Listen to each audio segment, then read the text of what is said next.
बवासीर यानी पाइल्स या हेमोरॉइड्स भी इसे कहा जाता है। ये बेहद तकलीफदेह बीमारी है।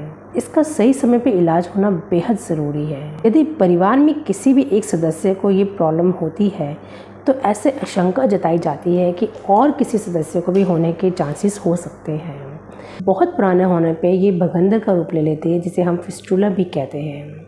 तो आज की वीडियो जो है बवासीर के ऊपर है। हम जानेंगे बवासीर क्या कारण, सिम्टम्स और इससे निजात पाने के कुछ नुस्खे और अपने लाइफ में चेंजेस। तो अगर ये वीडियो आपके मतलब की है तो वीडियो को लाइक, शेयर, चैनल को सब्सक्राइब करना न भूलें, बेल आइकन को दबाना न भूलें ताकि आपको वीडियो के आने वाली सभी नोटिफिकेशंस टाइम के अनुसार मिलती रहे। तो चलिए देर नहीं करते हैं, वीडियो शुरू करते हैं। दोस्तों, बवासीर के अंदर, गुर्दे के अंदर और बाहर यानी एनस के अंदर और बाहर मलशय में एक तरह से बेहद उसके निचले हिस्से में सूजन आ जाती है। इसलिए गुर्दे के अंदर या बाहर या आस या पास कहीं भी तरह के एक तरह से बहुत ही अजीब तरह के मस्से बन जाते हैं। कभी ये मस्से अंदर तो कभी ये मस्से बाहर आ जाते हैं और ऐसे में इसका सही में इलाज होना बेहद ज़रूरी है। सबसे पहले हम बात करेंगे कि कितने तरह की होती है। ये दो तरह की होती है दोस्तों, खूनी बवासीर और सूखी बवासीर। खूनी बवासीर जो होती है ये ज़्यादा पीड़ादायक नहीं, इसमें किसी भी प्रकार की कोई पीड़ा नहीं होती है। इसमें सिर्फ जब हम मल त्याग करते हैं तभी खून आता है और जब मल त्याग नहीं करते तब वो खून बंद हो जाता है। इसमें गुर्दा के अंदर मस्से हो जाते हैं जो कि बाहर आते आते उस ब्लीडिंग को भी बाहर कर देते हैं और जैसे ही मल त्यागते हैं तो उसके बाद ये जो मस्से हैं धीरे धीरे अंदर चले जाते हैं उसी समय पे, और उसके बाद वो जो खून है वो भी आना बंद हो जाता है। दूसरी हम बात करते हैं बादी बवासीर यानी सूखी बवासीर के बारे में। इसको हम कैसे जान सकते हैं, इसके क्या तरीका है इसको पहचानने का। बादी बवासीर में पेट की समस्या बेहद अधिक होती है। इसमें कब्ज और गैस की प्रॉब्लम बेहद अधिक बनी रहती है, लेकिन इसके मस्सों में खून नहीं निकलता है। बेहद आसानी से इन मस्सों को बाहर देखा जा सकता है। इस बवासीर के अंदर मस्सों के अंदर बेहद हद तक खुजली और बेहद हद तक खुश्की होती है। कई बार तो ऐसा होता है दोस्तों कि बार बार जलन भी महसूस होती है। जो पेशेंट है उसको ऐसा लगता है कि वहाँ पे मिर्च लग रही है, यहाँ पे बहुत तीखी पिन से जलन हो रही है, जिसके कारण ना वो उठ सकता है, ना बैठ सकता है, ना लेट सकता है। प्रॉब्लम उसको हमेशा दर्द बनी रहती है। अगर खान पान का सही तरह से ध्यान ना रखे तो कब्ज़ बन जाती है। कब्ज़ इतनी बढ़ जाती है कि खून जो है वो सूख जाता है और एक तरह से सूजन आ जाती है। इसमें बहुत ही असहायनीय पीड़ा बनी रहती है। मल त्यागने के बाद भी और उसके पहले भी ये दर्द बनी रहती है। देखा गया है कि पेशेंट को चलना फिरना, उठना बैठना सब चीज़ों में दिक्कत होती है। तो ये हमने जाना कि खूनी बवासीर और बादी बवासीर आखिर होती क्या है, ताकि आप इसमें अच्छे से पहचान कर सकते हैं कि खूनी बवासीर क्या है और बादी बवासीर क्या है। अब हम जानेंगे इनके सिम्टम्स कि आप इसको जड़ से कैसे पहचान सकते हैं कि आखिर आप किस बवासीर से जूझ रहे हैं और आपको बवासीर की शुरुआत हो रही है। सबसे पहला, गुर्दा के आसपास कठोर गांठ का महसूस होना, बहुत ही हद तक दर्द होना, कई बार थोड़ा थोड़ा खून भी आना। करेंगे कि शौच जाने के बाद भी पेट साफ ना होने का आभास होना, शौच के वक्त अधिक पीड़ा होना, अधिक दर्द होना, गुर्दे के आसपास खुजली या सूजन होना, शौच के वक्त म्यूकस आना, यानी आपके जो मैं नॉर्मल भाषा में बोलूँ तो पॉटी, उसके अंदर एक तरह से म्यूकस क्रिएट होना, वाइट वाइट सा बलगम टाइप दिखना। तो ये भी एक सिम्टम है कि आपको बवासीर जो है की शुरुआत है। बार बार मल त्यागने की इच्छा होना, लेकिन जब मल त्यागने जाओ तो ऐसा लगे कि वो नहीं निकल पा रहा, वो रुका हुआ है कहीं, वो अटका हुआ है कहीं। तो अगर ऐसा भी सिम्टम होता है तो ये भी एक कारण होता है कि बवासीर होने की स्टार्टिंग होती है और शुरुआत होती है। अब हम बात करेंगे इसके कारणों का कि क्या है कारण इसका, जिस कारण हमें बवासीर जो है हमेशा बन जाती है। सबसे पहला कारण की हम बात करेंगे जो कि आयुर्वेद के अनुसार है। बवासीर वात, पित्त और कफ तीनों दोषों के दूषित होने से होता है, यानी आप इसे त्रिदोष रोग भी कह सकते हैं। मोस्टली जिन्हें हैवी वेट्स उठाने पड़ जाते हैं या उठाते हैं उन्हें भी बवासीर होने की अधिक संभावना होती है। जैसा कि मैंने पहले बताया, कब्ज जो है बवासीर का मुख्य कारण है। जब तक पेट साफ नहीं होगा हम बवासीर को जड़ से ख़त्म नहीं कर सकते हैं। पेट ना साफ होना ही, कब्ज होना, कॉन्स्टिपेशन होना ही ये निशानी है कि बवासीर जो है हमें हो चुकी है। स्पाइसी फूड खाना, ज़्यादा ऑयली फूड खाना, ये भी कारण हो सकता है बवासीर होने का।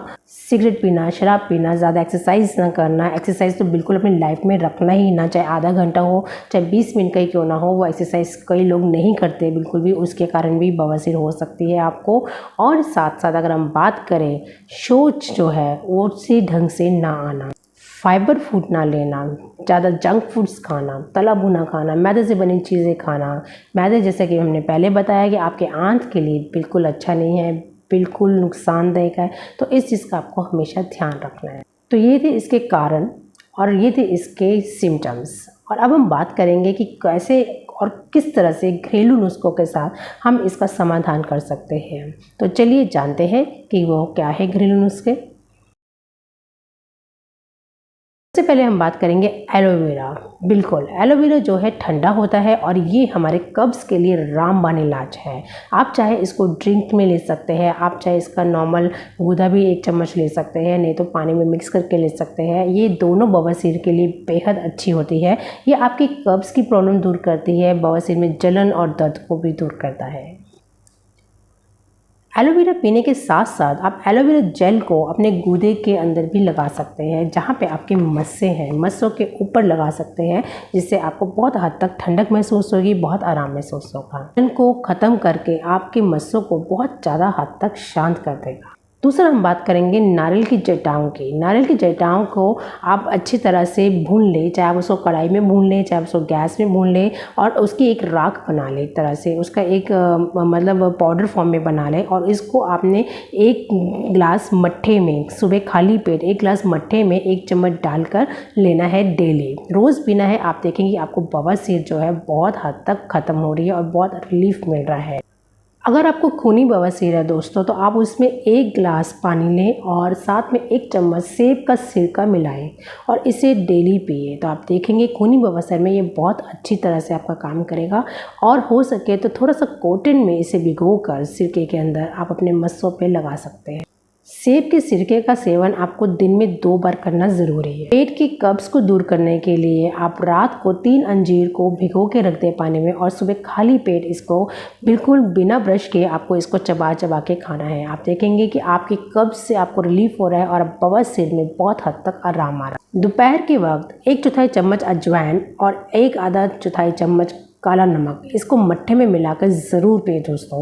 दोपहर के वक्त जो है आपके पित्त को शांत करने के लिए बहुत ज़रूरी होता है। और तो मट्ठा जो है वो ठंडा होता है, आपके पित्त को शांत करेगा। तो आप देखेंगे कि आपको बवासीर में कितना ही रिलीफ मिलेगा। मैंने पहले बताया कि बवासीर, कब्ज़ और कॉन्स्टिपेशन का मेन कारण ही यही है। तो आप उसके लिए डेली अपनी डाइट में रात को पपीता ज़रूर खाएँ। जो लोग जिनको कॉन्स्टिपेशन बहुत हद तक रहती है, सुबह उनका पेट बिल्कुल साफ़ नहीं होता, उनके लिए रेमेडी दे रही हूँ कि वो पपीता जो है रात की डाइट में अवश्य रखें, ज़रूर रखें। अब एक ऐसी थेरेपी मैं आपको बताने जा रही हूँ जो कि बहुत ही हेल्पफुल है, बहुत ही कारगर है। क्या करना है, जिन्हें भी बवासीर है उनको एक तसला लेना है बड़ा साइज़ का, जिसमें वो फिट होकर बैठ सके, उनके हिसाब से तसला लेना है। और उस तसले में एक गर्म पानी डालना है। इतना पानी गर्म आपने डालना है कि वो उस पर आराम से बैठ सके। और कम से कम आपको 10 से 15 मिनट उस तसले में आपको बिठा के रखना है या टब में आपको उनको बिठा के रखना है। और देखेंगे कि इससे जो है उनका जलन और दर्द काफ़ी हद तक शांत हो गया। ऐसा आपको दिन में 2 से 3 बार करना है, तो आप बहुत अच्छी तरह से रिलीफ महसूस करेंगे। अब हम बात करेंगे आपको लाइफस्टाइल चेंज कैसे करनी है। इसके लिए आपको करना क्या है, आपको दिन में 7 से 8 गिलास पानी पीना है, जितना हो सके आपको पानी पीना है, खूब पानी पीना है। और साथ ही साथ आपको हाई फाइबर फूड्स खाने हैं, जितना हो सके सब्जी, फल, फ्रूट्स खाने हैं, सीजन फ्रूट्स खाने हैं, स्पाइसी फूड नहीं खाने, तला भुना नहीं खाना, जंक फूड्स नहीं खाने, मैदे से बनी चीज़ें नहीं खानी है, छाछ आपको पीना है, मट्ठा पीना है, दही खाना है, बहुत जितना ठंडी चीज़ें हो सके वो खाना है। और साथ साथ अगर आपको बहुत हद तक कब्ज़ रहती है तो आप डेली मट्ठे का सेवन तो ज़रूर करें। आपको कॉन्स्टिपेशन नहीं होनी चाहिए और एक जगह पे ज़्यादा देर नहीं बैठना, चाहे वो ऑफिस वर्क हो, चाहे वो स्कूल वर्क हो, चाहे वो कोई भी काम हो, आपको एक जगह पे ज़्यादा देर नहीं बैठना है। आपको लगातार थोड़ा बहुत बीच में ब्रेक लेके चलते रहना है। तो ये थी बवासीर से जुड़ी कुछ बातें। उम्मीद करती हूँ कि आपको वीडियो पसंद आई होगी। मिलती हूँ किसी नई जानकारी के साथ, तब तक के लिए देखते रहिए मेरा YouTube channel healing through video.